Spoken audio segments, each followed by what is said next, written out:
What were we talking about manufacturing? What manufacturing did we create in the 5 years? In other words, we picked 5 items from that vision, so huge that we could not deliver them in 5 years. So it became just another waste of time. But now... So they're somehow really overplaying their hand. Mr. Dean. I take the point that Professor Gituro was actually talking about.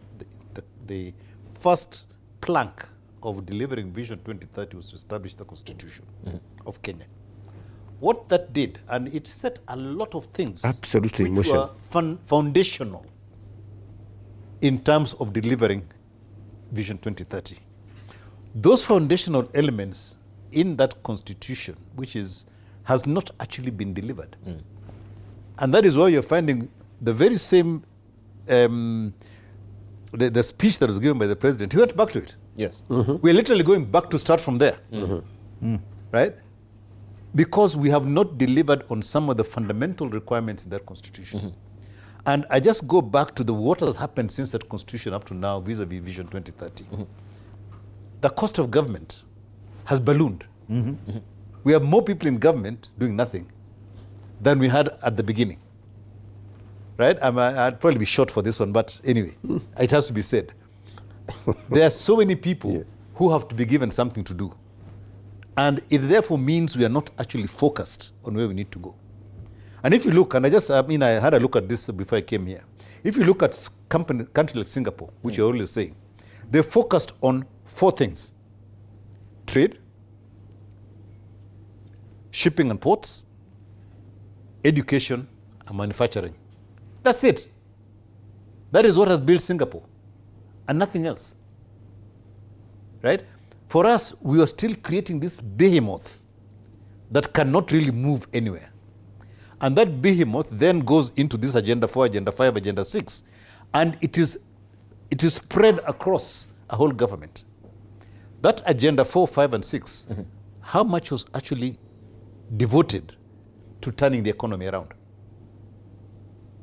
They're all very nice ideals, but they were not actually addressing the fundamental elements that we needed to turn the economy around. But maybe we need also to just look at them with a fine toothbrush, a pillar by pillar.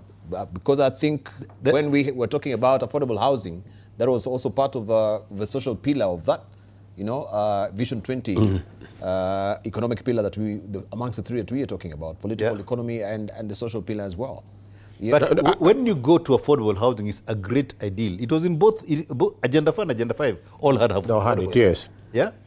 But what is being delivered? One of the things... Is it actually fit for purpose? The people who are actually, it's being delivered. We are doing affordable housing. It's creating jobs. And you see houses coming up and everything else. After that, then what? I think one interesting thing is to follow through and pin down manufacturing. If you look, manufacturing has been across, moving. And the point of manufacturing is the impact it has on the economy. And there's a very interesting narrative.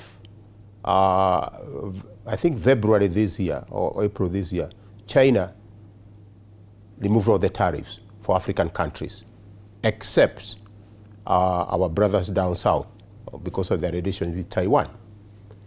And the question going is, and you relate now to the economic pillar in the Vision 2030, how many bags of coffee do you need to buy a car? Those cherry beans, how many bags do you require to buy one car? Which, and is really addressing the issue, we cannot be doing the production and expecting us raw coffee or tea. The idea was in the economic pillar, how do we add value? And that's what manufacturing is all about. Exactly. How do we add value to our goods and services? If you do your maths, you probably need about 200 bags of coffee beans to buy a maybe 8 million car. That coffee, when it comes back, is 20 times more expensive than I sold it. And that's what the whole idea. If you can focus something, and I agree, something like manufacturing, add value. And that's what Kagame today, as we talk, is exporting avocados, coffee to Ghana. Right?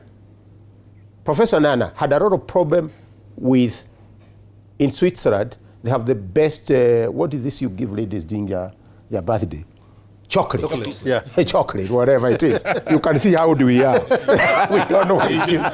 Good there, but Yeah, it looks you've not done it in a while. But Yeah. I haven't done it in a while. Evidently.